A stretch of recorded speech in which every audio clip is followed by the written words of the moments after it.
algunas aportaciones de los católicos al servicio del progreso de la humanidad.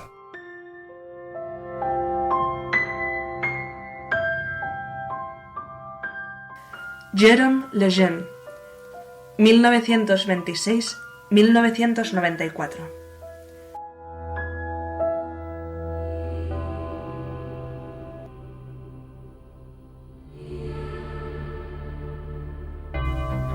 Comenzaremos este nuevo vídeo aclarando que vamos a tratar en él del médico considerado como el mayor especialista en genética de los tiempos modernos.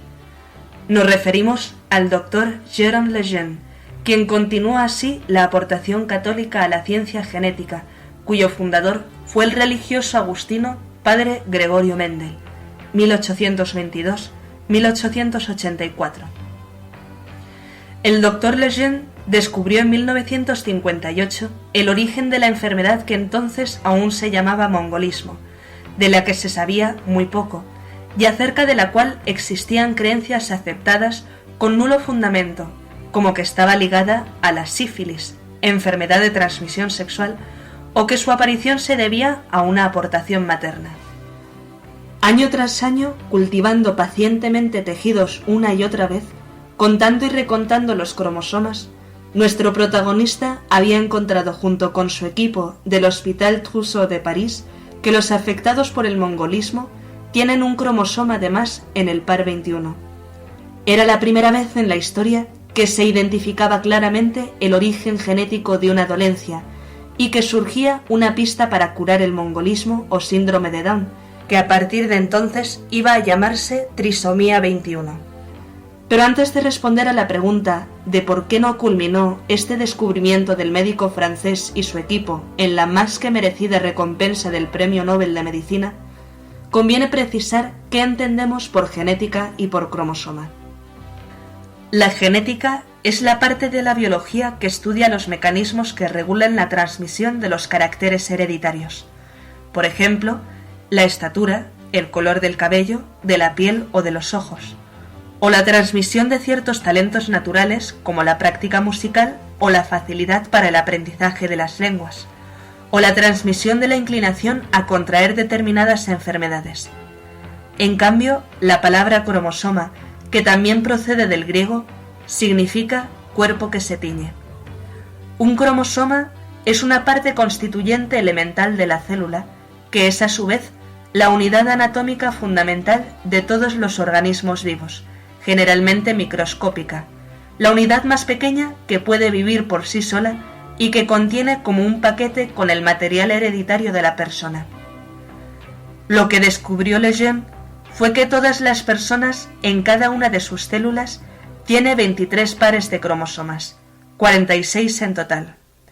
Y de esos 23 pares hay uno solo que va a definir el sexo biológico, y se llamará XY cuando se trate del varón y XX cuando se trate de la mujer.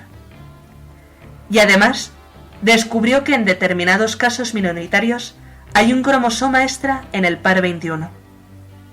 Los afectados por esta variante sufrían después una serie de anomalías físicas e intelectuales que, como antes decíamos, se conocían como síndrome de Down.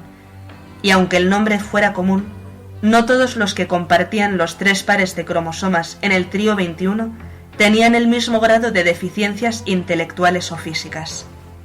Y en el corto espacio de que disponemos, hay que prestar una obligada atención a algunos detalles de la biografía de Jérôme, que nació en 1926, del matrimonio formado por Pierre y Marguerite en la ciudad de Montrouge.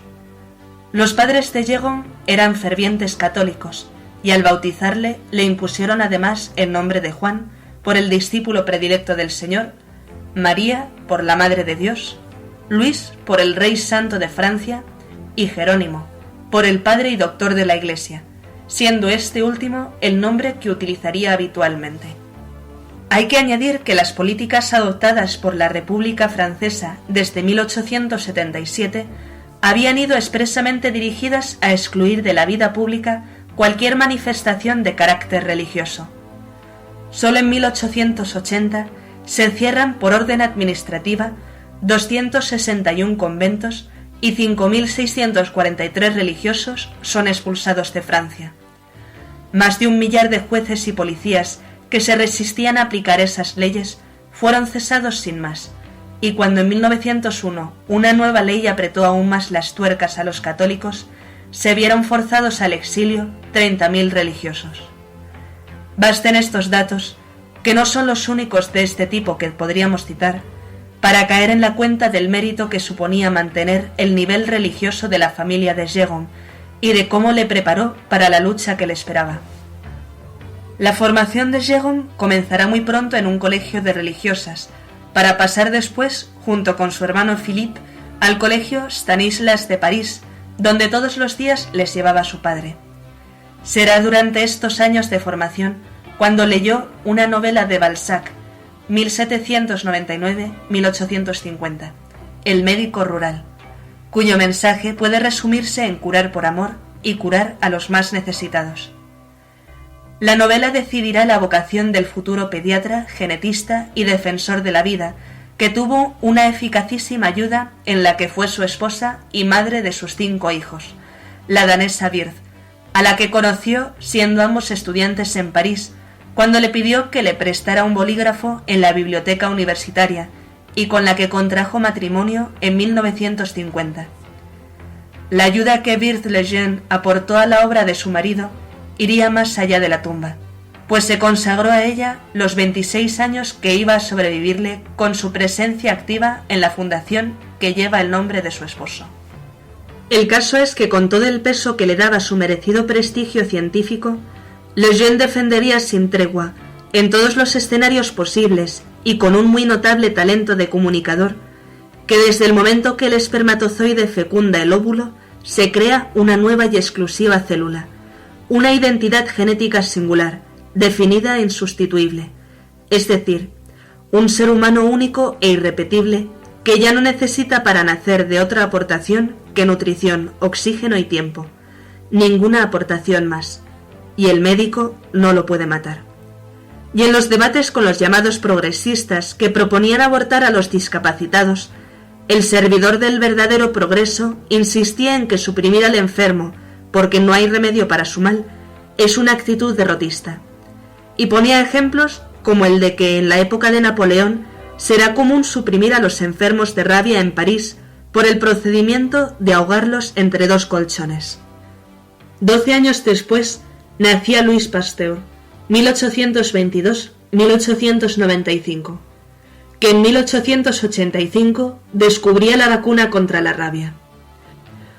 Conclusión: los que hacen progresar a la humanidad no son los que suprimen a los enfermos, sino los que luchan por curarlos.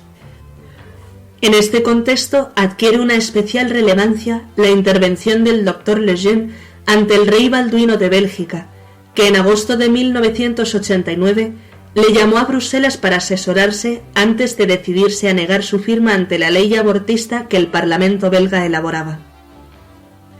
No tenemos espacio para extendernos más, salvo decir que fue objeto de odio de todos los que con acierto veían en él el más eficaz opositor al aborto, y que cuando el doctor participaba en algún acto, no faltaban activistas que acudían para gritar: «¡Muerte a Lejeune!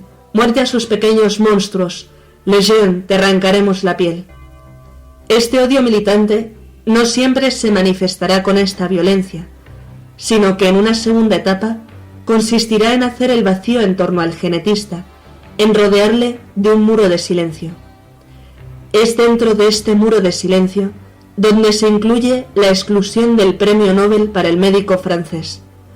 Lo cierto es que nuestro protagonista jamás cedió, y no porque no fuera consciente de la magnitud de las fuerzas a que se oponía, sino por fidelidad a los resultados de sus investigaciones y a su condición de cristiano, hasta el año 1994, en el que, lleno de méritos, fue al encuentro de su Señor.